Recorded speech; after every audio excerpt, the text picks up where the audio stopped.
we are discussing ibadat of Prophet Muhammad sallallahu alaihi wasallam. The question today is that what is ibadat in Quran? So my answer is that if you want to compare your ibadat with the standard of ibadat in the sight of Allah, then the best way is to look at Prophet Muhammad sallallahu alaihi wasallam. What was his ibadat?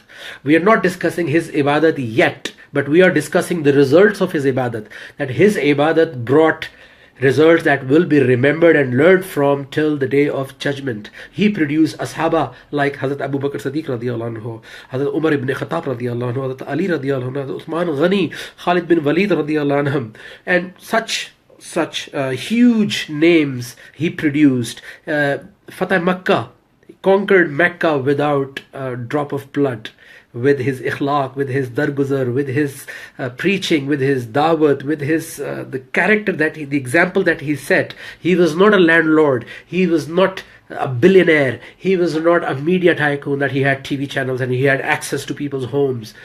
He started all by himself with the help of Allah's kalam, Quran, which was given to him as wahi, and eventually when some Ashab Karam joined him, which was of course his effort, because he produced them, he brought them toward the word of Allah, and then eventually, and today we are thankful to him, because the reason we were born 1,500 years after we were born in a Muslim family, and we still have Quran in our homes, we must always be thankful to, we must remain thankful to Allah and Prophet Muhammad sallallahu alaihi wasallam that we were born Muslims.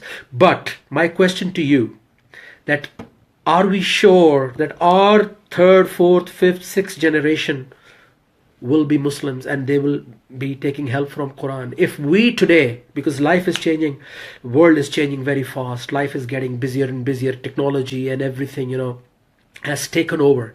If we did not take Quran serious today, if we did not pass it on to our children, if we passed on our viruses, if we passed on our confusions, our own kacha pakka deen to our children, they will be raised confused. They will never have answers how to cope with the Western society, how to cope with the